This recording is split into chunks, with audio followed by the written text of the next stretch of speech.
Bueno, tenemos el agrado de recibir para la conferencia magistral a Lorena Bercero. Lorena Bercero es doctora en Historia y Teoría del Arte por la Universidad de Buenos Aires, investigadora del CONICET.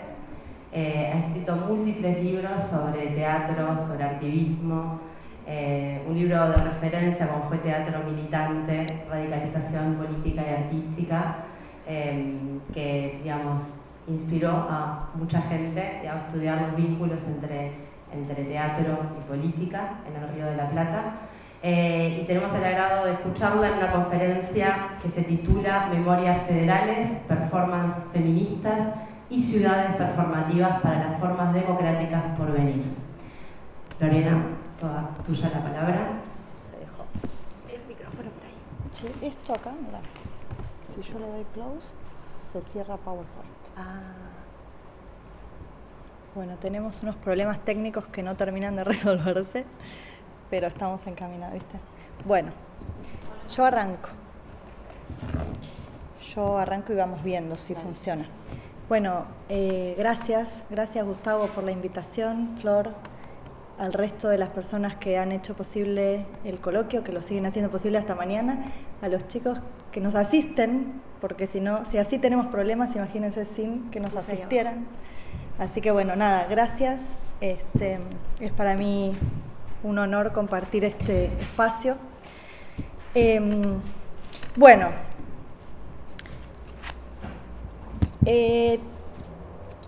tenía varias opciones para traer para compartir y la situación que estábamos viviendo en Argentina me generó un signo de pregunta gigante y no podía decidir qué hacer. Gustavo es testigo, hasta el último minuto me decía, mandá el título. Finalmente decidí hablar un poco del presente más puro y, como le decía ayer a Ileana, es casi como venir a proponer de qué vamos a hablar, cómo hablar y si tenemos que hablar y si hay algo de lo que podamos hablar.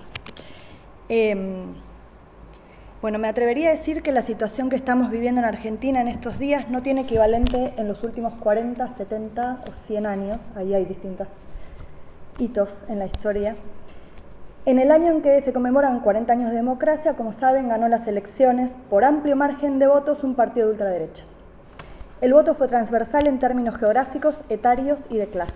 La sensación de fin de ciclo y de distopía que vivimos en torno a las últimas elecciones hacen que la vida política cobre una sensación de irrealidad que en lo cotidiano se manifiesta de distintas formas. La vertiginosidad de los rumores y trascendidos que adquieren carácter de noticia corroe cualquier estabilidad emocional, laboral y política. Y en este estado de situación ha llegado para quedarse, al menos por un buen tiempo. Creo en primera instancia que nos enfrentamos a formas democráticas o a políticas antidemocráticas disfrazadas de formas democráticas que pueden adquirir o están adquiriendo ya modulaciones diferentes a las conocidas y debemos idear nuevas tácticas para movernos en ellas. Siento también que es aún muy pronto para hacer análisis certeros. Hace falta una pausa para comprender el fenómeno.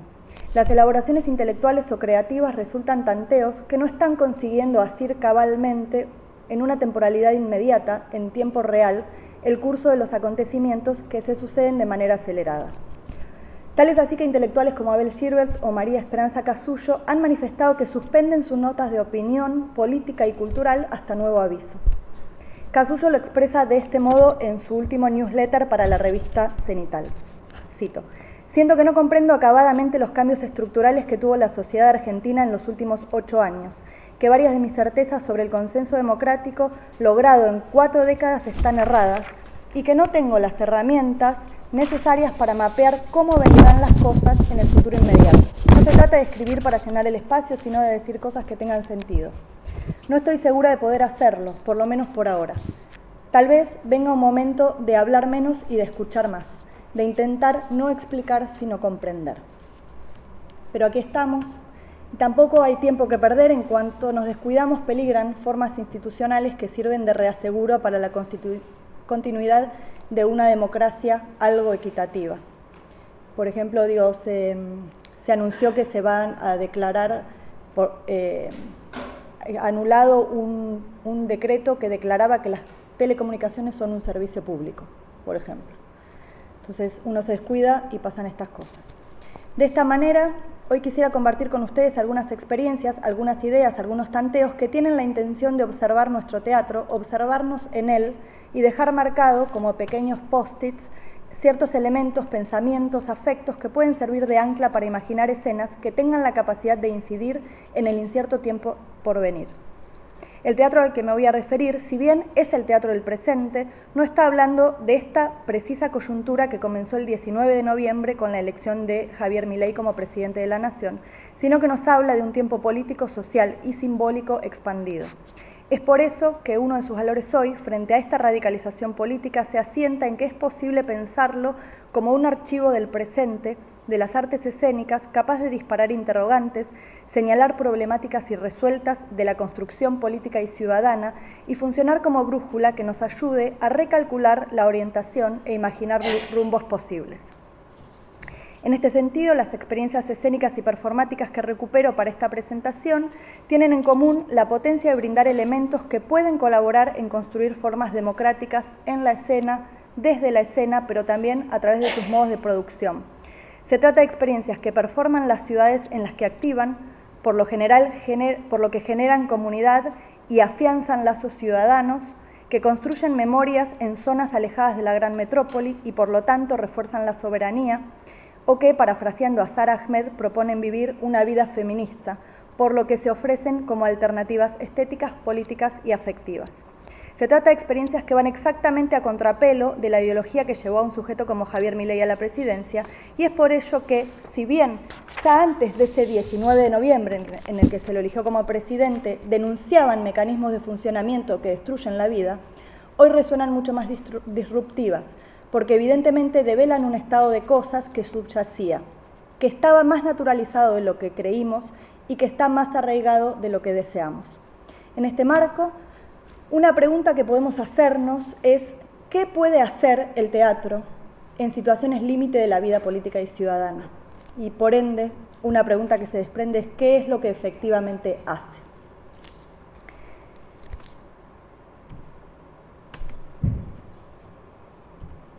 Chan.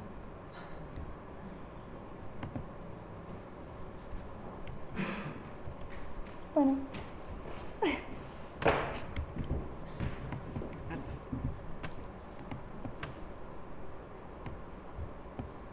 Es esa cosa, es esto. Ponele close.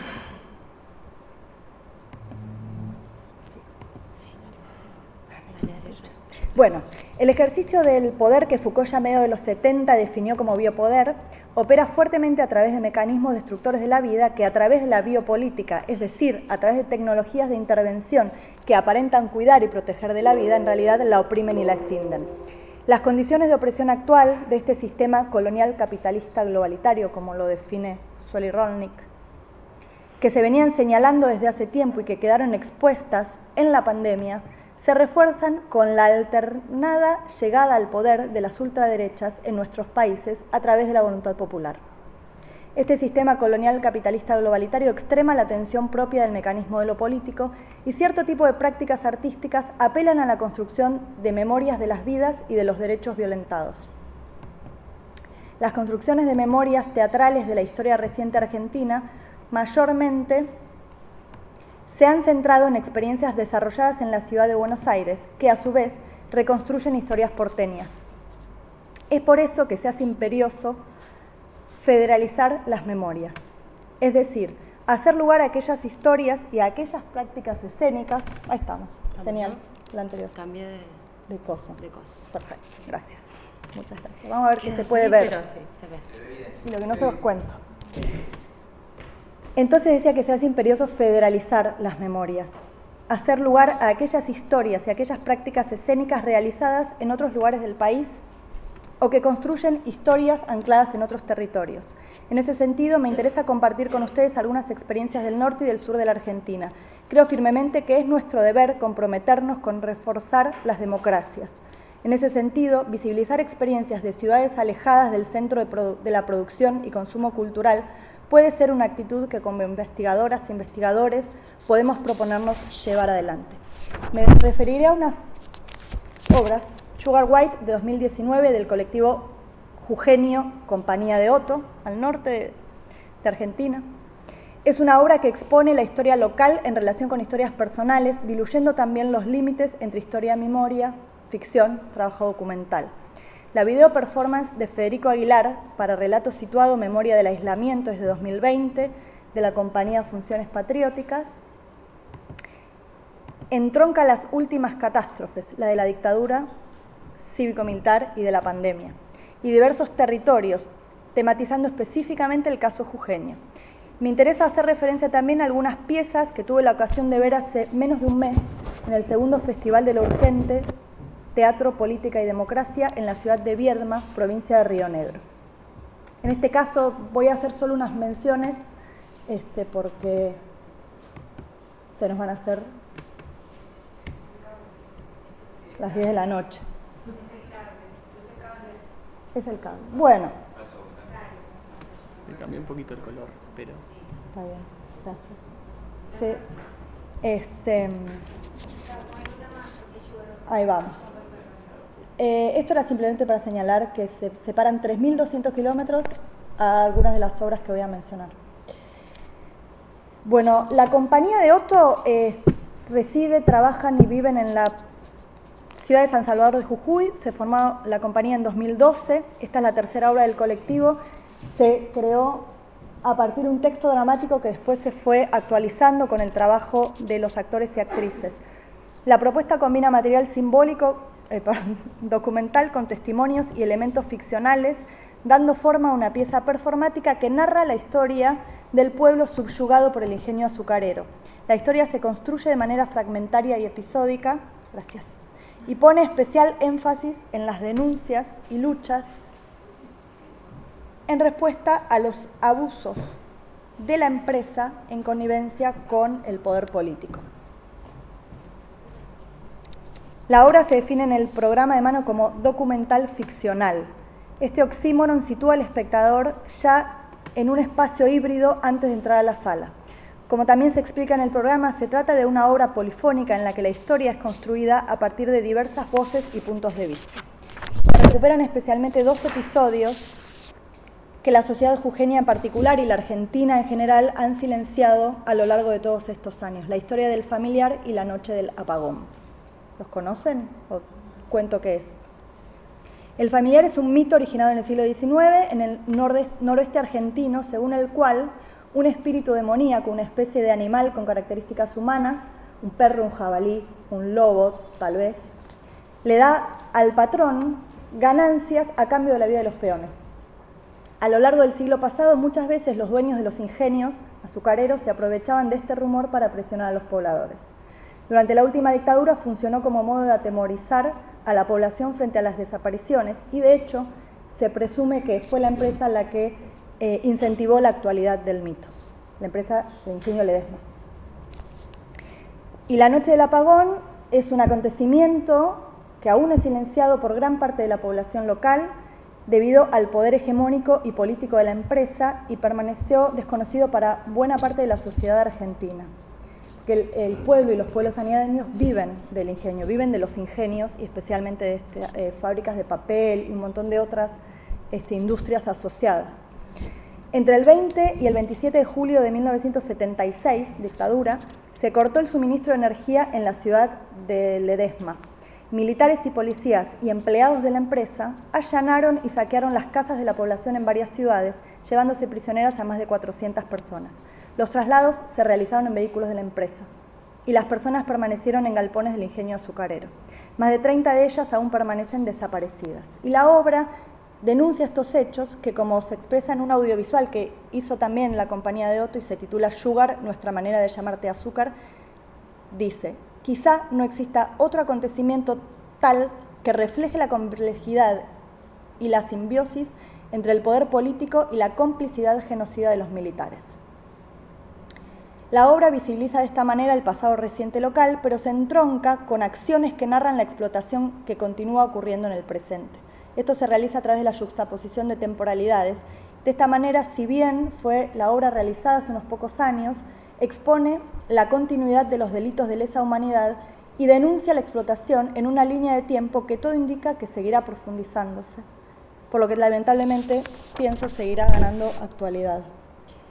No me voy a detener, pero bueno, hay un trabajo con material documental y la propuesta es el público se mueve a través de distintos espacios donde se suceden las escenas. Esta, no tengo el mouse, la que se ve muy oscura es la narración de de la experiencia de ese chico, nadie lo sabe, lo sabemos quienes podemos acceder a esa información, que es hoy empleado de una fábrica de papel y cuenta eso que dicen ahí, que los elementos, el trabajo es sobre los elementos de cuidado, el casco, los guantes, las botas, ¿no? Son para cubrir a la empresa.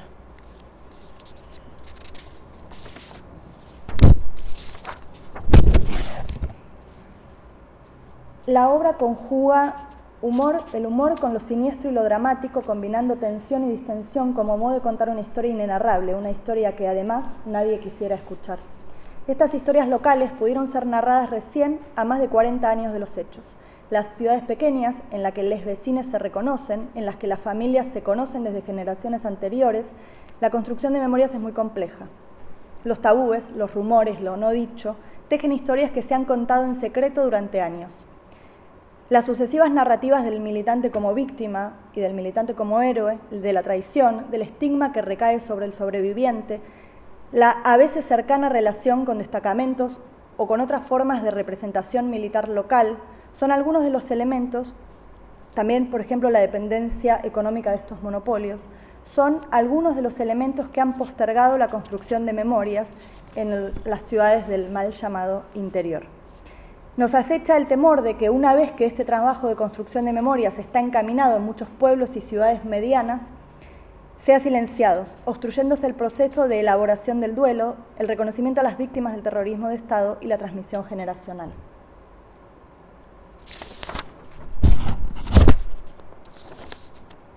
Vamos a pasar. Esto era un pequeño video que vamos a saltear, tenía una imagen muy linda que no se ve. Ellos toman en una escena, la reina Sugar es una actriz vestida con las bolsas de burbujitas y hace una escena que trae mucho humor pero también termina siendo tragicómica, donde toma la posición del poder y entre los textos documentales con los que trabajó está esto que es una carta de Pedro Blaquier, quien en ese momento integraba la asociación de, ya les digo qué, presidente de la Sociedad Anónima de Ledesma en ese momento publica una carta de lectores en el Diario de la Nación, que es el diario de las élites y las burguesías nacionales, donde dice eso, habla de la envidia igualitaria. No, solo algunos dotados tenemos ciertas.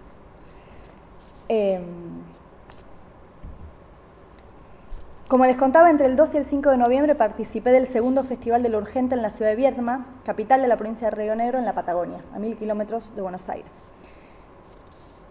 Como les dije, el título del festival fue Teatro, Política y Democracia. La fecha se fijó hace tiempo, cuando aún se desconocía el derrotero electoral y más aún se desconocía que el festival se terminaría desarrollando entre las elecciones generales, el 22 de octubre, y el balotaje, el 19 de noviembre. En esos días en que viajamos desde distintos lugares del país a la ciudad de Viedma, se estaba llevando adelante una intensa campaña electoral de la que participó gran parte de la ciudadanía de manera espontánea, dando forma a lo que se denominó como micromilitancia. Tratar de convencer a personas indecisas y a aquellas que pensaban votar en blanco o tratar de que alguien que votaría al bando adversario convirtiera su voto en un voto en blanco. Una campaña cuerpo a cuerpo entre familiares, vecinos, compañeros ocasionales de un viaje en colectivo, de la cola de un supermercado, en Twitter o en TikTok. Aunque se trató de una campaña que se dio como nunca a través de las redes, hacia el final, por ejemplo, se viralizaron acciones llevadas a cabo por docentes universitarios o médicos trabajadores de hospitales públicos que hablaban en el subte a todos y todas los pasajeros. Es decir, valió todo. La sociedad se fracturó. Desde la dirigencia política de derecha se incentivó la grieta como figura de campaña, mientras que la campaña del candidato peronista que representaba al oficialismo se sustentó en un llamado a la unidad. Ganó la polarización. Frente a esta fractura social y a la sensación de distopía, buena parte de la sociedad se comenzó a organizar para responder a los avasallamientos que comenzaron a tener lugar ya durante la campaña. En ese clima social, como les decía, viajamos a Viedma. Las obras, por supuesto, fueron creadas antes de este tiempo disruptivo e incluso el festival fue curado meses antes, por lo que nos hablan de la sociedad que conocimos hasta ahora. Sin embargo, insisto, la pregunta que me interesa hacernos hoy es ¿qué nos dicen estas obras del estado de situación con el que se llegó a que un candidato de ultraderecha gane la presidencia de la Nación en el año en que se conmemoran los 40 años del inicio de la democracia más extensa que se vivió en la Argentina? Pues está claro que, entre otras cosas, estas obras plantean la necesidad de reparación de la violencia ejercida por el terrorismo de Estado, la necesidad de dar continuidad a la vía judicial, no solo enjuiciando a perpetradores militares, sino condenando a civiles que sostuvieron el régimen, reconociendo a las víctimas que hasta ahora no han sido consideradas como tales, como por ejemplo lo que Mariana Eva Pérez define como víctimas infantiles. De esto último nos habla en Estado de Memoria Diarios de un exilio, una obra cuya idea de actuación es de Guillermo Reigelhaupt y la dirección y puesta en escena de Gustavo Bendersky. Guillermo Reigelhaupt salió de Argentina al exilio con su familia y vivió su infancia entre países tan distintos como Israel o Nicaragua. La obra reconstruye la historia de Guillermo desde el punto de vista de Guillermo niño. Se trata de una pieza que se ofrece como autobiográfica, pero que construye lazos con historias de otros exilios, propios y ajenos, antiguos y contemporáneos. Como se describe en la sinopsis, esta obra, cito, surge de la íntima necesidad de reunir los fragmentos de esa historia familiar, conjugada con la firme sospecha de que esta historia es capaz de dar cuenta de los designios y pulsaciones de toda una generación y las vivencias de un país. Por otra parte, el deseo de transformar esa búsqueda en acontecimiento escénico es la fuerza que ha guiado su elaboración, nutrida de recuerdos de la infancia vivida en distintos países, de relatos y silencios familiares, de la memoria colectiva que persiste. Hasta ahí la cito. Tal como se expone en escena, la obra está en permanente construcción. En ese gesto se plasma la idea de que la memoria responde a los interrogantes del presente, hurga en lo que podríamos decir en términos de Benjamin, en las ruinas del pasado, a partir de las necesidades del presente, para dar forma a una historia con la mirada puesta en el presente y en el futuro, en este tiempo ahora benjaminiano, ¿no? Esta apertura a la actualización potencia una transformación de acuerdo a lo que el tiempo por venir se pregunta sobre el pasado. La fuerte instalación del negacionismo que se está viviendo en Argentina, no solo con el cuestionamiento del número de desaparecidos, sino con la reivindicación de las víctimas de la guerrilla, en una actualización recargada de la teoría de los dos demonios, hace pensar que será necesario continuar insistiendo en cuestiones que se creían saldadas, por lo que las obras que construyen memorias escénicas de la dictadura seguirán siendo necesarias. La pregunta siempre es cómo atravesar el cansancio que tiene la sociedad, la gente común, cómo traspasar lo que Regine Robin define como saturación de memoria, cómo hacer que las personas no informadas vayan a ver una obra de teatro más sobre la memoria de la dictadura. Los tanteos han sido múltiples y variados, con distinto tipo de resultados. El desafío, creo, será inventar nuevas formas, nuevas narrativas, a lo que se va a agregar el cuidado de la exposición pública.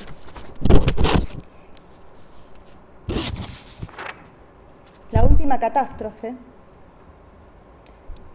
según Henri Rousseau, es el único sismo a la vista que organiza la definición de la historia reciente de cada sociedad, es decir, de la historia que puede ser narrada por testigos.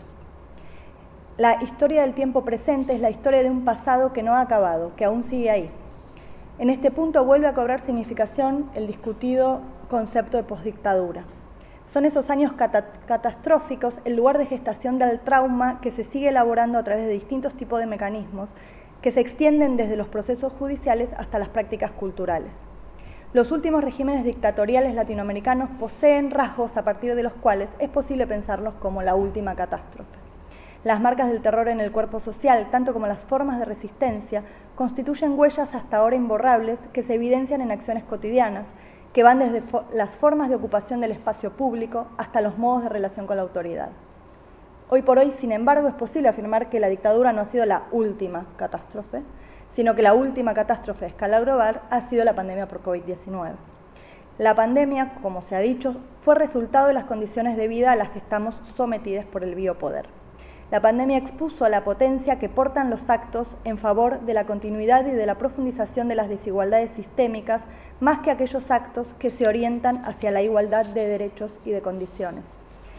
En el caso de sociedades como la Argentina, es necesario hilvanar ambas catástrofes y los efectos y sus efectos sobre la construcción de subjetividades, de corporalidades, de historias y de memorias para pensar y plantear modos alternativos de vida.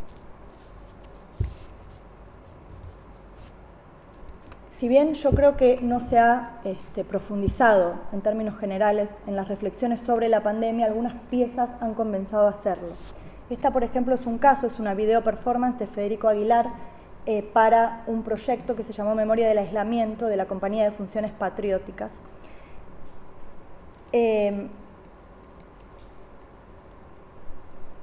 Ahora voy a comentar un poquito más sobre esta pieza. De la misma manera, me interesa mencionar una de las obras seleccionadas para este Festival de lo Urgente, que ofrece una mirada sobre la experiencia de la pandemia de un grupo de jóvenes que en una distopía, la obra es de Córdoba, no lo mencioné, en una distopía se interrogan sobre diversas dimensiones de la existencia, sobre los vínculos que los unen, sobre la explotación del ser humano por el mismo ser humano, sobre los límites de lo posible. La sinopsis de la obra dice: queríamos hacer una obra sobre el amor, pero terminó todo por desmoronarse. ¿Cuánta poesía cabe en un cuerpo desmembrado? ¿Cuánta poesía cabe en un cuerpo precarizado? En medio de la devastación, entre tanta pobreza, pasó un huracán y a modo de licuadora voraz nos dejó así, todas revueltas, todas superpuestas. Un pliegue del tiempo, un error, un equívoco, un tropiezo del lenguaje, un espacio vacío después de la tormenta. Y ahora, después del desguace, solo queda intentar recoger los despojos. Si podemos, tengo un... No se ve. Es el tráiler de la obra, que es precioso. No está en internet. No importa. Se los muestro. Desde una estética muy diferente, Diluvio, es interesante también el campo semántico, ¿no? De los huracanes, el diluvio. Una obra creada en una pequeña localidad santacruceña como es Puerto Deseado, también expone a través de una microhistoria que las catástrofes que nos desarman como sujetos sociales tienen asiento en condiciones sociopolíticas locales.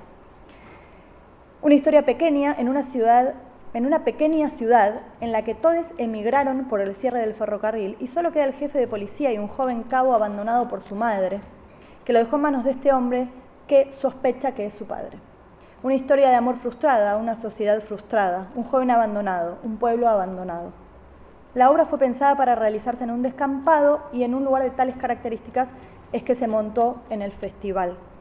Como Sugar White, aquí también se trabaja con lo tragicómico. Una actuación ligada a géneros populares, con gags y muecas, con movimientos y vestuario que hiperbolizan la debacle, generan risa, llanto, empatía, identificación, indignación.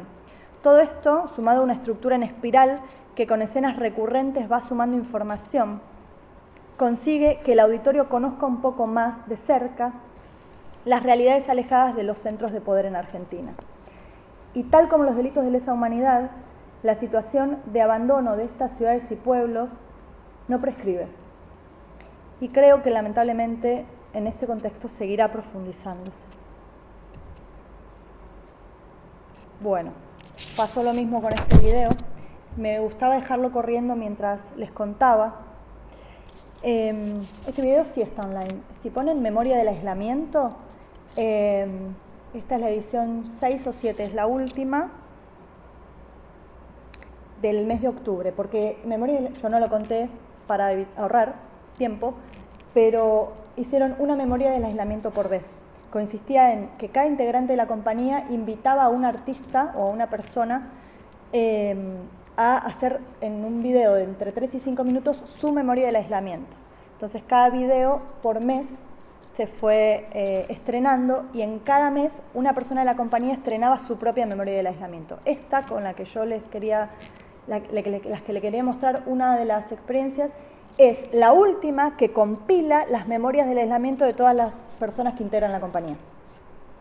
Entonces, esta memoria constituye un abril, mayo, junio, julio. Eso.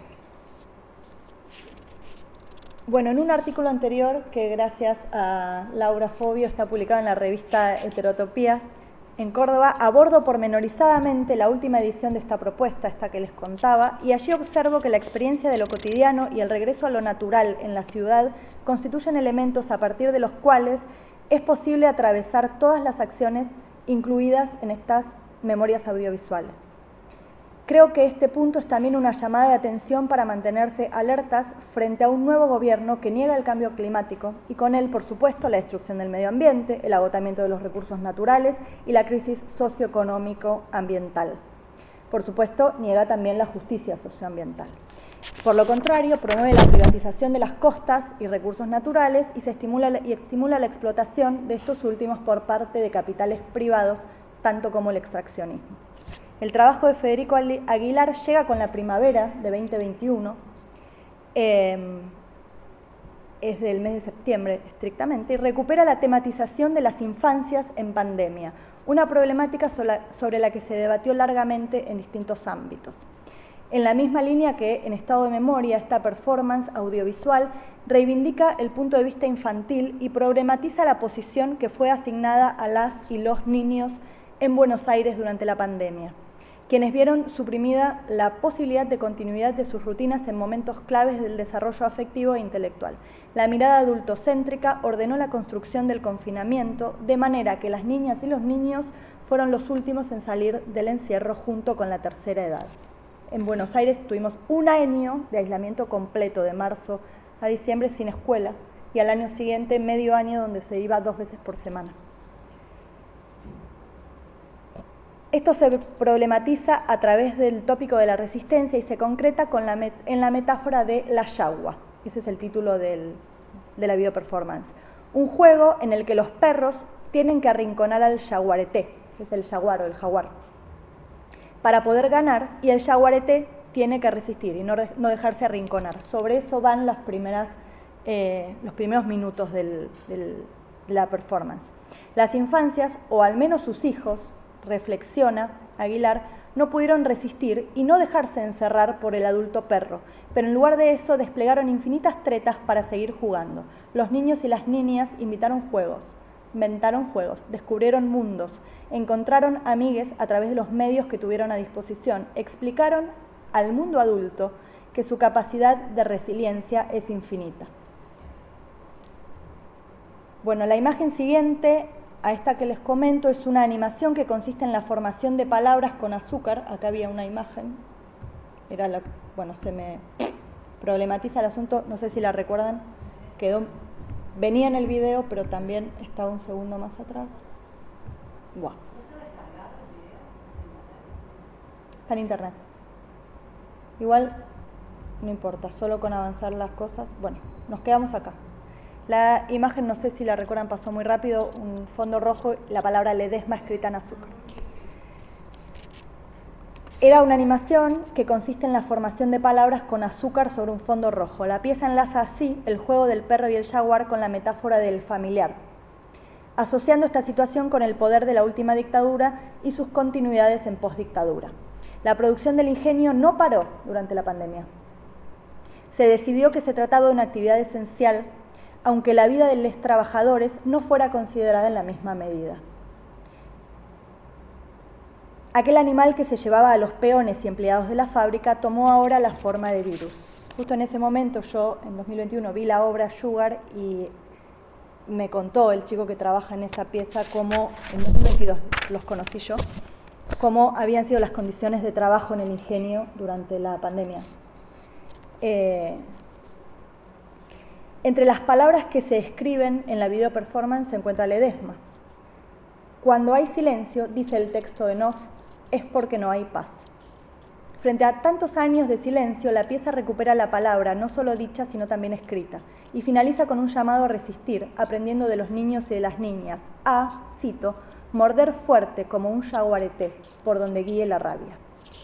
De esta manera es posible observar la continuidad entre el pasado y el presente de explotación y una vez más el valor de estas piezas tal vez radique en exponer cómo hasta el momento no se fracturó la estructura de poder, de manera que el desembarco de posiciones de derecha radical no hace más que poner sobre el tapete una ideología que estaba latente, agazapada. Sin embargo, al mismo tiempo, esta memoria del aislamiento, producida en primavera, ha acompañado la salida definitiva al sol luego del aislamiento. Convoca a la construcción comunitaria y a la rebeldía. Aquellas emociones invernales como la angustia y el miedo, presentes en piezas producidas unos meses antes, parecen haber dejado paso a la rabia y a un estado expectante. Fue estudiando la construcción de estas memorias del terrorismo de Estado en el Cono Sur que observé hacia el final de los gobiernos progresistas que se dieron en el sur de la región en torno al tercer lustro de este siglo y con el avance de posiciones liberales en materia económica y conservadoras en lo cultural y lo político, se conformaron colectivos artísticos que comenzaron a intervenir en el espacio público, al tiempo que grupos que trabajaban en salas de teatro u otras instituciones artísticas se volcaron a experiencias performáticas. Ese regreso a la activación artística más directa se dio en sintonía con la emergencia de otras memorias. Es decir, las experiencias de activismo artístico contemporáneas construyen memorias de las últimas dictaduras articuladas con otras memorias, memorias de pueblos originarios, memorias migrantes, memorias feministas y de disidencias sexogenéricas, entre las más visibles.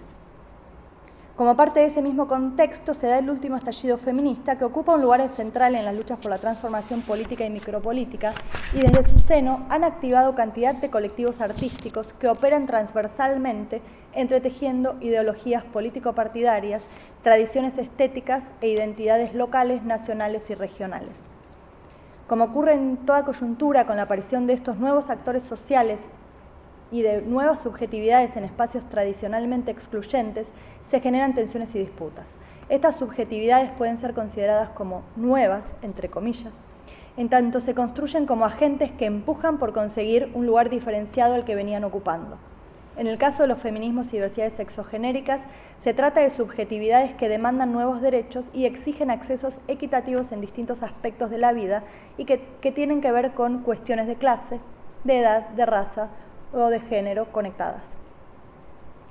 Esas diferentes demandas reclaman por reconocimiento de la diversidad de géneros, igualdad de derechos laborales, promoción de la independencia económica de las mujeres y diversidades, prevención de la violencia por motivos de género, promoción de políticas públicas que sostengan una perspectiva intercultural con reconocimiento de saberes ancestrales de las distintas culturas, que garantice la soberanía alimentaria y la seguridad bioecológica entre los más destacados.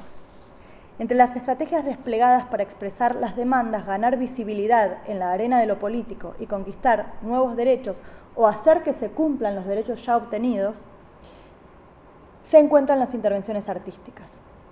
El arte no solo recoge las demandas, sino que tiene la capacidad de integrarlas a la cotidianidad de la ciudad, de amplificarlas y de ponerlas en primer plano, además de resignificarlas. De este modo se pone en acto la construcción de un entramado democrático vivo. Dicho inversamente, aquellas experiencias artísticas que apelan a la memoria de las vidas y de los derechos violentados escenifican la tensión propia del mecanismo de lo político, que en el actual sistema colonial capitalista globalitario se tiende a extremar cada vez más. Estas prácticas artísticas, en definitiva, expanden las posibilidades de denuncia de distinto tipo de violencias y proponen la imaginación y la construcción de futuros alternativos. Para ello resignifican los espacios urbanos, tanto como los modos en que se vinculan los cuerpos, y generan así nuevas sinergias que redefinen el cuerpo y la ciudad como territorios en los cuales inscribir las nuevas formas de vida que proponen. En este marco se ha subrayado esto. Una de las personas que lo comentó fue Martín Seijo, el director de la Compañía de Funciones Patrióticas, en una mesa que compartimos en el Seminario Políticas de la Memoria en el Conti. Se ha subrayado entre ellos Seijo, que entre las causas de la reemergencia de la derecha y especialmente de ultraderecha se encuentra el socavamiento del poder ejercido desde los feminismos. Dicho de otra manera, el hecho de que se reactualicen posiciones machistas y patriarcales podría ser la prueba de que los feminismos han conseguido tocar algunos puntos sensibles del sistema. Me voy a referir en unos minutitos específicamente a la intervención artística por parte de unos colectivos en la ciudad de Buenos Aires que activan en los últimos años. Pensando, no voy a ahondar, pero los pienso a partir de algunos conceptos y ya que está Lola entre nosotros y nosotras, uno de ellos es la posibilidad de pensar una teatralidad feminista. según la cual se proponen nuevos modos de habitar el propio cuerpo, la comunidad y el espacio público. En un artículo que está en vías de publicarse, estudio experiencias de colectivos feministas como parte del fenómeno del artivismo contemporáneo y planteo la perspectiva de la teoría de los afectos como lente especial para observar estas prácticas. Bueno, una de las maneras para pensar estas acciones es observar el modo de intervenir en la agenda del calendario feminista, ¿no? Aquellas acciones en marchas, después otras agendas coyunturales como fue la intervención voluntaria y legal del embarazo y después las agendas propias y los calendarios propios de los colectivos y sus lógicas de trabajo. Estas imágenes son de una acción que partió de la municipalidad de la localidad de San Martín en el conurbano bonaerense, a 15 kilómetros de la ciudad de Buenos Aires, pero es continuidad, es el conurbano de la ciudad de Buenos Aires, motorizado por la Secretaría de Mujeres, Géneros e Infancias de la Municipalidad bajo la conducción de Marcela Ferri del Frente de Todos, que es el gobierno que llegó a la presidencia de Alberto Fernández y Cristina Kirchner, y a la intendencia de Fernando Moreira, que terminaba en este año 2023 y fue reelegido por 4 años más en San Martín. Es uno de los partidos de la provincia de Buenos Aires, entonces, que limitan con la ciudad de Buenos Aires, tiene más de 450.000 habitantes en una superficie de menos de 60 kilómetros. Incluye zonas de clases medias, medias altas y también barrios muy humildes y postergados. Entonces, me interesa recuperar esta experiencia, específicamente la del 8 de marzo de 1922, como caso a partir del cual pensar la movilización por el Día Internacional de la Mujer como un momento en el que se congregan personas de la más diversa extracción de clase, etnia y edad en el Congreso Nacional, conformándose un espacio-tiempo como epicentro capaz de reunir un aglomerado de voces y de consignas disímiles, pero con demandas de derechos y luchas comunes. El municipio de San Martín convoca a la movilización para el 8 de marzo. Desde 2015 se fue incrementando la cantidad de personas que se acercaban. Una experiencia previa a la de 2022 se dio en 2020 cuando hicieron un taller y una batucada. Y en el año 2022 fue la primera movilización después de la pandemia, entonces convocó una gran cantidad de gente donde se las citó a una batucada y performance. A mí me invitaron a hacer un libro, constituimos un equipo de trabajo con unas compañeras y por eso trabajamos sobre la experiencia. Se hizo la convocatoria en enero, durante febrero hubo ensayos con un colectivo local de percusión que se llama Boom Chapadama y la participación fue masiva. San Martín movilizó 2.000 mujeres a la marcha en el Congreso y 2 semanas después se hizo la performance en la plaza local. Bueno, el libro se encuentra online. Juntas Libres e Iguales es la consigna de la Secretaría de Géneros, Mujeres e Infancias de San Martín. Así también se titula el libro, lo pueden encontrar porque está online. Y así, desde el Estado local se motorizó un encuentro entre mujeres atravesado por la práctica artística de la performance y la batucada como modos de sintonizar, de resonar y de habitar juntas desde la alegría, el disfrute y la posibilidad de transformación como formas de lucha. En muchos casos se trata de mujeres humildes, trabajadoras y madres o abuelas, por lo que esta experiencia cobró un sentido de transformación de sus vidas cotidianas y de construcción de un sentido de pertenencia a un colectivo en el que podían compartir sus problemas, sus sufrimientos y sus preocupaciones, tanto como sus deseos de vivir una vida más plena, sin violencias y en libertad. El espacio de participación integró no solo a las mujeres que realizaron la performance, sino también a sus familias que las acompañaron a los ensayos y a las presentaciones y las relevaron en sus tareas domésticas y de cuidados durante todos esos momentos, comprendiendo lo que eso significaba para ellas. Me interesa retomar el término libertad porque nosotras hicimos entrevistas durante 2022, mucho antes del que el partido que lidera Milei, La Libertad Avanza, se haya apropiado de ese término. En las entrevistas a las mujeres, las más pobres, las más humildes, las más marginadas, explotadas, violentadas, hablaban de que en esta experiencia sintieron libertad. Se me pone la piel de gallina de recordarlo. Es una idea que se repitió en muchas de las entrevistas y en ese momento pensaba cuando preparaba esta presentación que me gustaría volver a entrevistarlas para saber qué piensan ahora, qué es la libertad para ellas hoy, porque este término embandera el partido de ultraderecha. En el municipio de San Martín, como les contaba, de todos modos, el intendente que estaba al poder en este momento volvió a ser reelegido y en la provincia de Buenos Aires fue la única provincia donde volvió a ganar Axel Kicillof, que es del Unión por la Patria, que era el Frente de Todos, ¿no? O sea, Moreira, el intendente de San Martín, ganó por el voto popular para continuar en sus gestiones por un 46% de la población y el partido que le sigue es Juntos por el Cambio con un 38%.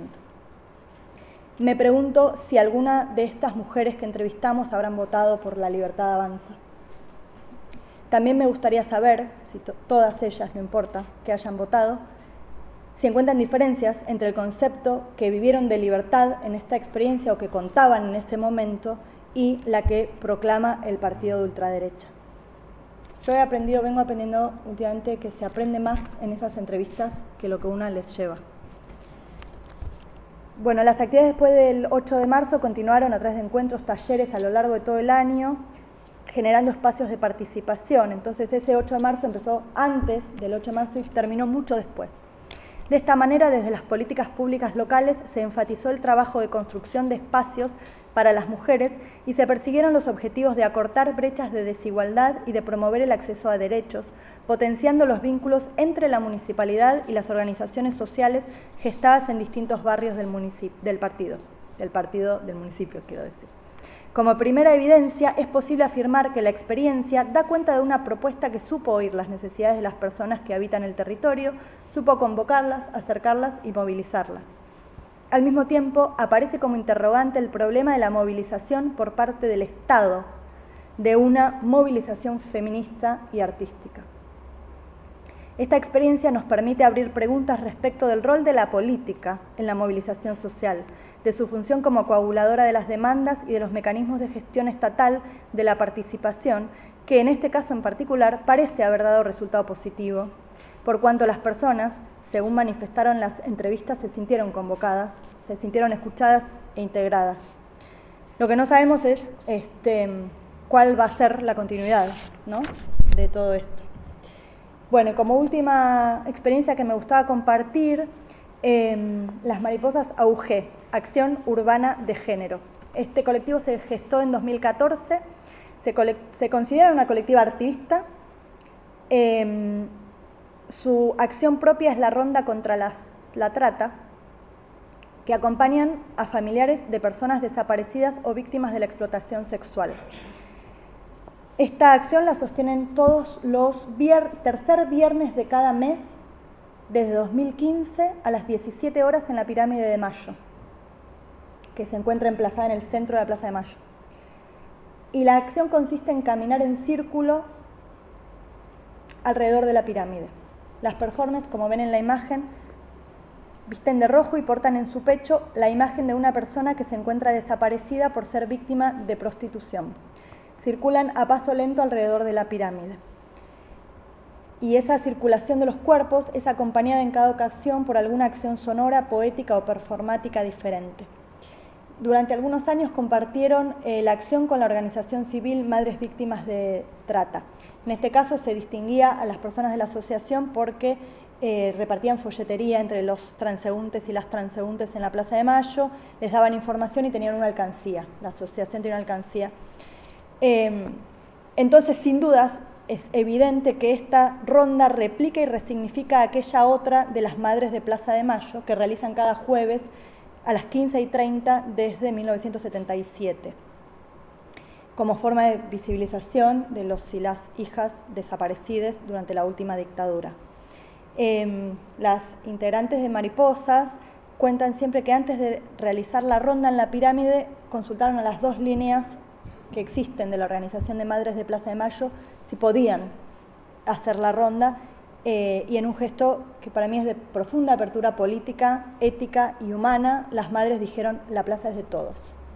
Hoy diríamos la plaza de todes. Entonces, a partir de entonces, las mariposas instalaron el uso del pañuelo blanco con el bordado en rojo de la consigna, como se ve ahí: se trata de no más trata. Una diferencia es que ellas llevan la foto de las víctimas de la trata más grande que la que estamos acostumbrados a ver del trabajo con imagen de personas desaparecidas. Y entonces, a diferencia de lo que pasa en la relación con el Estado, en el caso de Juntas Libres e Iguales, en este caso el Estado, para ellas, asume una doble posición, porque por un lado el Estado es responsable último de las redes de trata de personas a través de la connivencia entre el poder político, el poder judicial y las fuerzas de seguridad. Y al mismo tiempo, sin embargo, el Estado es el encargado de prevenir y sancionar la trata de personas. Y también es el encargado de asistir a las víctimas. Entonces, al Estado, también dirigen las denuncias, ellas. La trata de personas constituye tal vez una de las problemáticas más tabú del sistema de opresión contemporáneo. Como comentaban las mismas integrantes de las mariposas en el mismo seminario Políticas de la Memoria en el Conti este año, incluso dentro del movimiento feminista ha sido complejo el reconocimiento del colectivo. Por supuesto, esta situación es multicausal y no nos adentraremos en ella en esta ocasión, pero es necesario introducir que el problema de la violencia por trata de personas y el sistema de prostitución constituye uno de los núcleos más dolorosos y cruentos de la opresión machista capitalista. Todavía es muy pronto, lo que decía al comienzo, es muy pronto saber cómo van a continuar desarrollándose las rondas de las mariposas en Plaza de Mayo. Sí es predecible que el sistema de trata no cesará, al menos en el futuro inmediato, por lo que el trabajo merecerá seguir siendo realizado y visibilizado. Para concluir, las conmemoraciones por los primeros 40 años de democracia ininterrumpida en la Argentina se dan en una coyuntura en la que se vuelven a poner en cuestión algunos acuerdos sociales que creíamos establecidos. Conceptos neurálgicos para la construcción de subjetividades como libertad, emancipación o derechos ciudadanos se encuentran en disputa. Esa misma dinámica lleva a la puesta en primer plano de los afectos como motorizadores de acciones colectivas. En este contexto, el último estallido feminista ocupa un lugar central en las luchas por la transformación política y micropolítica, y desde su seno han activado cantidad de colectivos artísticos que operan transversalmente entretejiendo ideologías político-partidarias, tradiciones estéticas e identidades territoriales. Y la performance se ha instalado como la forma estética más representativa para visibilizar esas demandas. Las experiencias artísticas de colectivos feministas contemporáneos se caracterizan por la puesta en primer plano de una conciencia corporal y de la construcción de sentidos de comunidad a través de la ocupación del espacio público. Los cuerpos, las cuerpas feministas, proponen modos de circular por la ciudad, modos de performar la ciudad, de habitarla, instalando lógicas y estéticas propias. Esto nos permite pensar en la emergencia, como decía antes, de una teatralidad feminista, para la cual la performance aparece como lenguaje común. Y esto se construye en experiencias muy distintas, por eso quise traer dos casos completamente diferentes. Una movilización masiva de mujeres gracias a la movilización estatal, y un colectivo como las mariposas que su objetivo central gira en torno a visibilizar y denunciar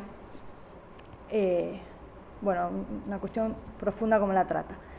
Por otra parte, las piezas que les comenté en primer término corren el eje de las memorias de las grandes ciudades hacia las territoriales, localizadas en zonas alejadas de los centros metropolitanos, y con este gesto, al mismo tiempo, se opera una globalización por metonimia. Jujuy, Puerto Deseado o Córdoba es cualquier lugar del planeta donde haya abusos, donde haya terrorismo de Estado y complicidad empresarial, donde haya violación a los derechos humanos y violencia de género, donde se lucre con la marginalidad y donde se promueva el silencio como modo individualista de sostener la continuidad del horror político y económico. Al mismo tiempo, Jujuy, Puerto Deseado o Córdoba es cualquier lugar donde se resista, donde se construyan memorias valientes y se promuevan modos de vida alternativos, inclusivos e integradores. La yagua en estado de memoria o diluvio consiguen correr el eje desde la denuncia hacia la capacidad de resiliencia que es necesario poner en práctica para resistir. Junto a ese movimiento que corre el foco desde el horror hacia la resistencia, también producen otro. Se parte de las memorias individuales para construir memorias colectivas. Tanto la yagua como en estado de memoria sitúan en la figura de los niños y de las niñas la capacidad de resistencia y de resiliencia frente al adultocentrismo. Podemos tomar esta imagen como metáfora de aquellos sujetos capaces de interrogarse y de develar dónde se esconde el animal perro-lobo virus. Los niños, cito, o al menos el mío, dice la voz de Aguilar, tuvo que dejar de ser un jaguar. No podía pelear de frente con tanto perro policía. Se tuvo que disfrazar de aguará, de zorro, y empezar con 1001 tretas para seguir jugando. Del mismo modo, las escenas de Stuart White en estado de memoria, diluvio o temporada de huracanes exponen distintas tretas que la sociedad ha ido probando para resistir. Las estrategias poéticas, como los diversos tipos de construcción de personajes o las distintas formas de humor, son algunas de ellas. Creo que es posible afirmar que las acciones hoy presentadas podrían inscribirse en lo que Lola Proaño define como estética de la liberación. Estas experiencias además tienen implicancias políticas en la construcción de memorias, en el descubrimiento, la desnaturalización y el rechazo al status quo, y en la generación de reacciones a partir de la producción de conocimiento relacional afectivo respecto de la política y de lo que se entiende como justo o injusto, como inevitable o contingente, tanto como de las posibilidades de denuncia y de transformación. Es por todo esto que creo que estas prácticas nos siguen interpelando, puesto que proponen formas democráticas basadas en el respeto por las diferencias, en la búsqueda de equidad y de una vida digna. De todos modos, en esta precisa coyuntura en la que Milei ganó, pero asume el 10 de diciembre, el domingo, hoy los interrogantes son muchos. La historia está abierta. Somos testigos de un giro en la historia que, como una bola de billar, acaba de chocar y de salir impulsada hacia otro lado. Falta tiempo para que el tablero se acomode y ver qué surge del nuevo ordenamiento de las bolas. Por el momento tenemos, pienso, estas experiencias como archivos escénicos, como reservorio para analizar, para pensar, y cuando vayamos viendo con mayor claridad cómo queda el tablero, poder ir tomando de ellas lo que nos sirva para proyectar las jugadas siguientes. Gracias.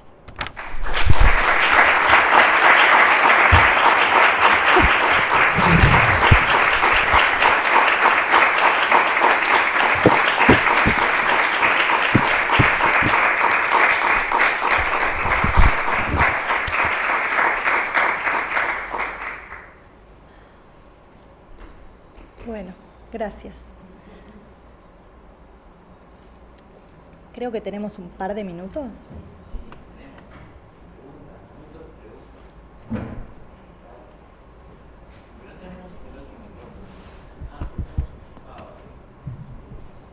Vamos con esto.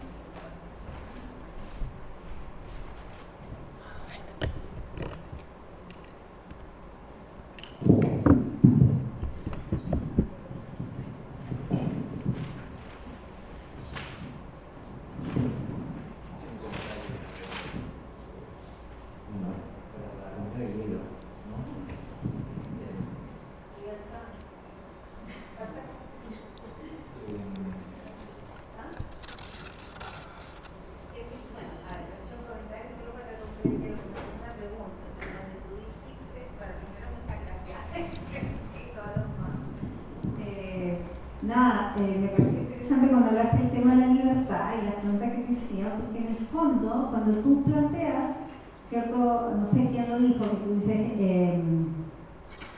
esta cosa como de lo que activaría la derecha es la presencia o la fuerza que había ganado el movimiento feminista, ¿no es cierto? Ahí está esa vuelta.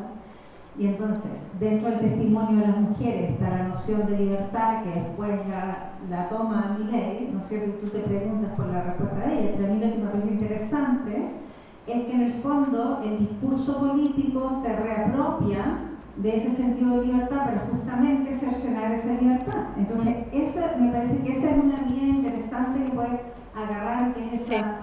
bueno, que es lo que la derecha constantemente hace con el discurso, digamos, nos mueve la Claro. línea de, bueno, en Estados Unidos, que es ser liberal, ¿verdad? Claro. Y entonces ese concepto tan paradigmático de libertad. Sí. No, nada, totalmente. Sí, es para seguir por ahí. A mí me parece yo como que en este momento, yo siento como, no sé qué les pasa a los compañeros y compañeras argentinas, es como un blanco, o sea, es como, bueno, paremos porque de repente la famosa frase no la vimos venir, bueno, tenemos problemas, realmente no lo vimos venir. Entonces es como, lo que yo siento en este momento es como la necesidad de que me lo cuenten ellas, de volver al territorio y qué sienten ellas, porque no me caben dudas que varias de ellas probablemente hayan votado a Milei, porque la situación de los sectores más postergados es dura. Y incluso siendo mujeres, cuando hay todo un discurso machista desde la derecha, ¿no? Pero me da la impresión que tienen mucha más claridad de la que podemos hoy proponer desde acá. Pienso que es por ahí que hay que pensar eso, ¿no? Cómo la derecha, o sea, cuál es el gesto de esa tensión y operar en el contrasentido. Reapropiarnos, además.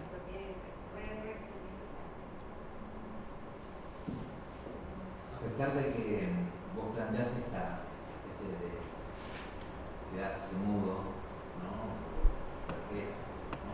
Ante el acontecimiento, me parece que el primer gesto es como atinado, ¿no? Como usar, digamos, eso que propones vos, ¿no? Primero retorno al territorio, ¿no? Salir al territorio. Como primer movimiento, volver a conectar con lo real que cambió, ¿no? Otro real, ¿no? Se me ocurre, tratando de recapitular mi presentación, algunos aspectos que me llamaron la atención. Lo que nos aporta el archivo teatral, ¿no? Como huellas de cosas que no vimos venir, pero que ahí quedaron registradas. Claro, totalmente. De todo tipo, ¿no? Ya esa ideología latente o gazapada, ¿no? Que se expresa, y también ya formas incipientes de lucha, de resistencia, ¿verdad? Como una de las performances que vos estudiás. Este comentario y la parte de la pregunta tiene que ver con empezar a pensar en la poéticas de esas teatralidades feministas, ¿no? Que, por ejemplo, en los ejemplos que tú mostraste, yo veo contrastes, más que continuidades, contrastes, entre, por ejemplo, las mariposas de auge, ¿no? Por un lado, quizás tienen una línea de continuidad con las madres de la Plaza de Mayo, incluso experiencias que vimos aquí en otras presentaciones, varias presentaciones que se hicieron, que contrasta radicalmente con esta convocatoria batucada del partido de San Martín, ¿no? Quiero decir que, bueno, tenía otra composición, incluso secundárica, ¿no? Mujeres, poetas, ¿no?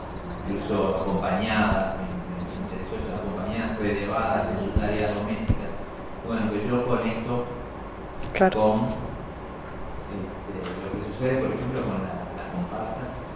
Y el mundo de las comparsas, y las escuelas de samba de la periferia, ¿no? Veo suceder algo parecido, eso de construir ese lugar donde sentirse libres o sentirse a gusto semanalmente, ¿no? Bueno, lo veo quizás entonces en la agenda, ¿no? Quizás la pregunta es esa, ¿no? Que si vos ya pensaste en algunas de esas similitudes o diferencias de esas poéticas, de esas teatralidades feministas. Voy a tirar la pregunta y si tienes algo pensado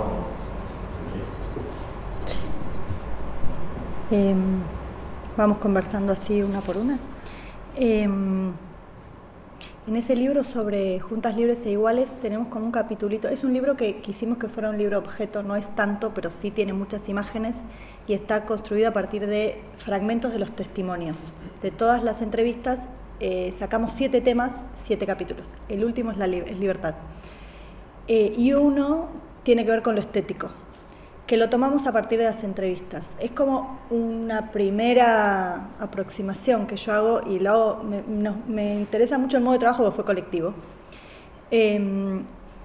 Y en ese, bueno, y hay poco texto nuestro desarrollado, porque la idea era la preeminencia de las entrevistas y de las imágenes, donde se pueden ver también los distintos tipos de cuerpo y demás. Eso es algo a considerar. Bueno, por un lado pienso que las poéticas son múltiples, obviamente, es evidente, y también ahí empezamos a ver que hay elementos en común, que también, a pesar de la diferencia de, por ejemplo, acá en las mariposas, elementos estéticos, el glitter, los colores verde, violeta, que cada uno tiene su tradición, ahí avanzamos un poquito con esto de dónde viene el verde o de dónde viene el violeta, y hay algo de una estética común que se va como contagiando y que un poco define, con muchísimas diferencias, la estética de estas teatralidades feministas. Y después, lo que vos decías del relevo de tareas de cuidados, hay algo también como de lo gestual y del movimiento, que es propio de los colectivos feministas, por lo menos en Buenos Aires, Montevideo, conocí esos casos, Chile, hay algo que es también como muy heterogéneo, porque yo trabajé sobre Cueca Sola, sobre el colectivo Cueca Sola, que es otra cosa, no es la experiencia de la performance en marcha.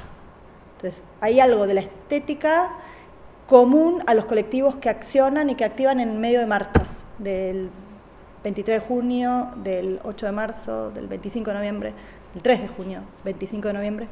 Y después hay otro tipo de experiencias, como digo, Cueca Sola, que tiene su estética particular que hace a la acción.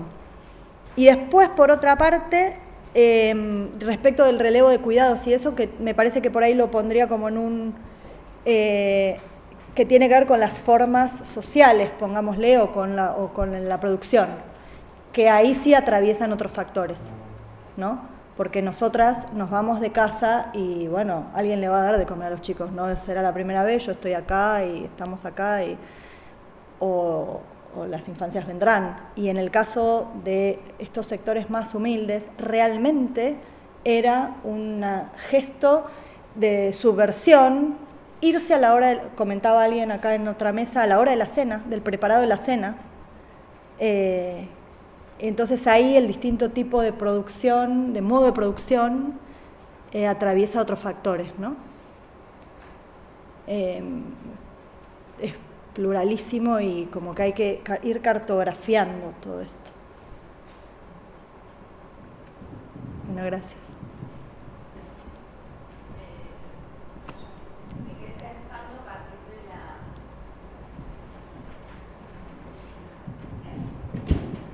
¿Hay algún otro argentino acá? ¿Han sido los amigos? No, bueno. Ay, no hay nadie más, nosotras. Yo venía fingiendo demencia hasta que te escuché, entonces me volví a acordar de dónde estamos. Y me quedé pensando a partir de, bueno, de tu conferencia y de la pregunta también de Alicia, de qué pasa cuando algunas palabras, colores, porque el violeta, que acabas de nombrar y ahí me acordé, también fue cooptado por la ultraderecha y de hecho las noticias los titulares eran: el país se pintó de violeta después de que había ganado Milei. Entonces es terrible porque una palabra tan fuerte y tan potente que dice de toda una trayectoria de militancia en Argentina como es la libertad, el derecho a ser libres, y un color violeta que también nos identifica a los feminismos y las disidencias, también fue cooptado. Bueno, ¿qué se hace con eso? No sé, me preguntaba recién a partir de la pregunta, si se lo sostiene a ultranza, si se lo resignifica, si se puede convivir con símbolos tan fuertes y tan potentes y que dicen mucho de distintas comunidades y redes, o habría que generar otros secretos para que nadie nos robe cuando nos roban los colores y nos roban las palabras, ¿no? Eso. ¿Yo qué pienso? Yo pienso que, pero es una posición personal como una hoy, porque además todo esto realmente nos desestabilizó muchísimo. O sea, por ahí mañana pensamos, nos pasaron cosas, a mí me pasaron cosas que no me habían pasado nunca, decíamos con Laura, ¿no? Esto de, no tengo ganas de entender, que se queden ahí ellos con sus cosas y nosotros vamos, o sea, pasaron cosas como súper potentes, ¿no? Íntimamente. Entonces hoy, no sé, yo hoy pienso que no hay que soltarlos, que en todo caso hay que enfatizarlos y hay que seguir usándolos y a lo sumo reafirmarlos y no soltarlos. Porque además esa construcción fue espontánea. El violeta no es que nadie dijo, bueno, ahora todas nos ponemos violeta. ¿Eh? Claro. Digo, eso como cualquier cosa, ¿no? Me parece que, primero que no es posible, pero después, si una pudiera tomar la decisión y decir, bueno, cambiamos, vamos todas al amarillo tampoco se puede usar, al verde, también, ya tenemos el verde, bueno, tantos colores. Si en un ejercicio de imaginación se pudiera, yo pienso que no, claro. Hay una historia hablando de esto de las estrategias apropiacionistas del poder. En México pasó una situación muy interesante que tiene que ver con estos apropiacionistas del poder. En el año 2006, cuando vino con el proceso de la gente que se lanza a la calle porque supuestamente había ocurrido un fraude electoral y el cambio de gobierno y que finalmente sale Felipe Calderón y saca el ejército a la calle y empieza la guerra contra el narcotráfico en esta historia en México. Y en Oaxaca había la APO, que era un movimiento sindical vinculado al sector educacional, había iniciado una huelga desde junio, un proceso de demanda, y bueno, finalmente ese proceso de demanda termina con la toma de Oaxaca, de todo el estado de Oaxaca. Ulises Ruiz, el presidente de Oaxaca, el gobernador, se tiene que ir. Las mujeres toman la televisión, toman las radios, surge el radio cacerolazo. Bueno, la historia de Oaxaca, de la toma, está comparada con la Comuna de París, ¿no? Fue un hecho insólito realmente en México, pero recuerdo que Gustavo Buntix va a México, lo llevamos allí en ese tiempo en el Citru a dar una conferencia, y él, para que las personas también vieran las estrategias de Perú cuando el colectivo Lava la Bandera convoca a la sociedad civil, y estaba una actriz de Oaxaca, de un colectivo de Oaxaca, y llega a Oaxaca y lanza una convocatoria para lavar la bandera en Oaxaca, pero convocando. Y se demora la convocatoria, ¿no? Era noviembre ya, la convocatoria era septiembre, iba ya a hacerse la ceremonia del grito, y es cuando todo se estaba limpiando, entre comillas. Quería dar el contexto. Lo que sucede finalmente es que cuando finalmente esta actriz, ya se puede decir su nombre, Úrsula, durante mucho tiempo estuvo furtiva en la Ciudad de México, ¿no? Después de hacer la acción, cuando ella logra hacer la acción, ¿qué sucede? Era el día justo que estaba regresando el gobernador, porque ya las fuerzas federales habían entrado en Oaxaca, ya habían aniquilado pues toda la resistencia de la sociedad civil, estaban muchas personas detenidas, desaparecidas, y estaban pintando la ciudad, porque la ciudad era una barricada, una gran barricada llena de graffiti. Pueden buscar la historia de Oaxaca, ¿no? La insurrección de Oaxaca. Y ¿qué pasa? Cuando ella decide lavar la bandera, sale una nota en la que decía que estaba lavándose la bandera como parte del acto patriótico de limpieza patria, ¿no? Convocada por el gobierno para el regreso. y para la restauración, ¿no?, del gobierno.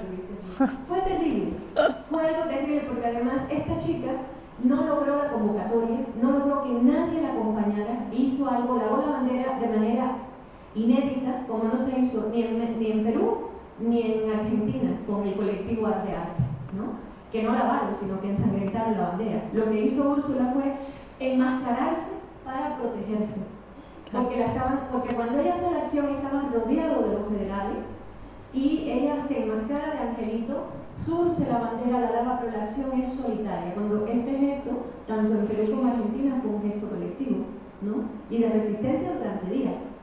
Bueno, en Argentina fue solo un día, ¿no?, en Buenos Aires, pero en Perú fue varios días.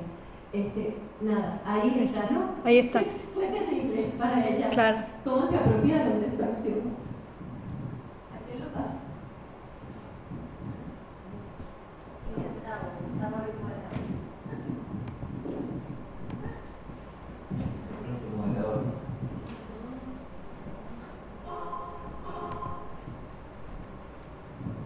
Sí, una idea, sugerencia. Te preguntaba en algún momento en tu conferencia cuáles serían los rasgos que comparten estos colectivos respecto de su estética, ¿no? Y yo creo que al menos hay tres cosas que claramente comparten, que son, primero, que el sujeto es un sujeto plural y colectivo. Segundo, que ese sujeto plural colectivo tiene la característica de que con sus acciones hacen aparecer espacios que están asumidos como espacios abstractos, neutros. Y la tercera cosa, que tienen el elemento coral, son acciones corales. Las canciones, los gritos, los movimientos son todos corales. Y la última que se me ocurre es que su herramienta fundamental es el cuerpo. Sí, yo algunas de estas las tengo en ese otro lado que no está acá. En el cuerpo. Y el gesto del cuerpo. El cuerpo marcado. Bueno, no sé en Argentina, en Chile el cuerpo desnudo, escrito, sí, la escritura sobre el cuerpo. Acá también. El pasamontaña, toda esa estética también. Sí. Acá no ha habido pasamontañas, ¿no? Como contra. También el erotismo del cuerpo. Sí. Rearticulado políticamente. No, acá más bien, yo me acuerdo que en una de las versiones de Alba había una sí, chica con el cuerpo desnudo que se había escrito en adelante. Se había escrito adelante. Obvio. ¿No viste que cito todo? Se había escrito en el cuerpo desnudo, saca tu rosario de los ovarios, por ejemplo. Pero encima, a mí me llamó la atención Bueno, nada, o sea, como en la primera, ¿verdad? Como el uniforme. O sea, bueno, el uniforme fue provisto por el Estado. Fútbol, ¿no? Fue la municipalidad, toda la inversión es de la municipalidad. Las camisetas, y pasó una cosa muy llamativa, que es que hicieron las camisetas esas, que decía Juntas Libres e Iguales, creo, y no hicieron suficientes talles grandes, entonces hicieron más. Y entonces vieron que hay distintos tipos de remeras, pero el presupuesto es del Estado. También compraron los tambores, o sea, un presupuesto que no tienen los otros colectivos. Micros para ir a la marcha, o sea, 2.000 personas en micros, solo con presupuesto público. ¿De Ahí dónde surge la idea de hacer preguntas? libros? O sea, esta es una demanda de ella. Sí. Me gustaría que comentara un poco más, digamos, eso, cómo se definiste el diseño, etcétera, qué es lo que ella quería que estuviera en ese libro y qué pasó con eso. A mí me convoca, les cuento todo la cocina, me convoca una persona que yo conocía, que la conocía como agente de prensa, las prenseras de teatro de la vida, de nuestra otra vida teatral, que estaba trabajando en cercanía con la Secretaría de Géneros de la Municipalidad de San Martín. Y la convoca, o sea, propuesta para hacer el libro viene de la Secretaría de Género. Nos proponen trabajar, tercerizar la producción de algún, no era un libro, sino que era que les hiciera alguna propuesta para visibilizar o dar forma, mostrar esto que estaban haciendo ellas. Entonces, bueno, hicimos un libro. Y las limitaciones estéticas tienen que ver con el diseño y la impresión municipal. Las limitaciones y los beneficios tienen que ver con que fue producido por el Estado. Y todas las preguntas, ¿no?, que uno se hace respecto de la relación con el Estado y cuando eso realmente, o sea, al mismo tiempo llegan a las mujeres más postergadas de los barrios alejados con una camioneta donde va una ginecóloga, una psicóloga y tienen un acercamiento y un trabajo territorial muy potente. Y entonces en este caso también a través de lo artístico, digamos esto, la batucada, ahí también hay otro montón para pensar, lo que decís de lo coral, digamos, la batucada es otro de los elementos que si hay alguno definitorio de estas prácticas, el tambor, y que también ahí hay para pensar cómo el tambor, esto cito a Martín Liut, en realidad, Nobleza Obliga, el tambor ha sido asociado al cuerpo masculino porque pesa. Entonces, pesa, tenés que andar por la calle con el... Porque pesa. Claro. Una pregunta, Lorena, ese Estado que convoca a esta marcha feminista era feminista, ¿no? Sí. Pero ahí lo que me interesa señalar es cómo se parece, y es algo que nos toca pensar, ¿no?, las estrategias de acarreamiento del poder, ya sea de izquierda o de derecha. No podemos ser ingenuos. Claro. ¿Sí? Tanto acarrea a la derecha como acarrea a la izquierda, porque eso lo vive en México, como lo vive en Cuba. Y tenemos la obligación de pensar esa forma del despliegue del poder y de por qué pasan estas cosas que una sociedad se cansa y elige a alguien que decimos con mucha sencillez la derecha, pero eso es todo un metatexto que hay que pensar. Sí, sí. No, es que es un poco mi planteo, ¿no? Porque estas mujeres llegan a esta situación de postergación después de todos estos años.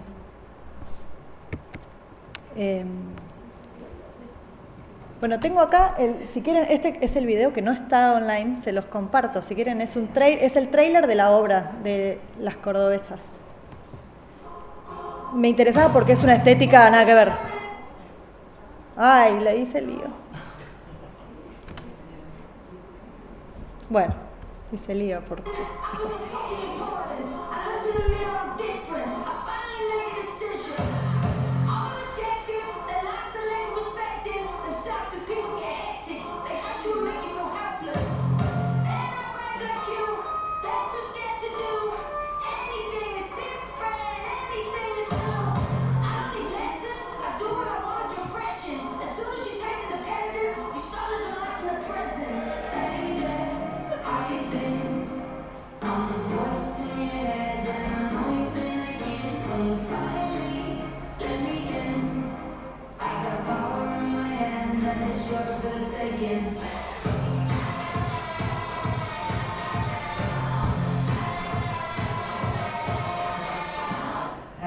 Esto es teatro. De Córdoba, teatro de Córdoba. Córdoba, que es una república aparte. La Lorena, ¿no tiene inglés? Sí. Es la música que eligieron ellas para el tráiler. Pero eso también da que pensar, ¿no? Es estéticamente como muy... Claro, como muy pop. Es fragmentaria, es muy poética. Esa escena del salvavidas. Caen, cuando lo inflan caen barbijos. Todo esto cae. Pero eso es como tercera promoción. Sí, sí, esta es la promoción. No está en la performance. No, igual usan música en inglés y muy pop, tal cual.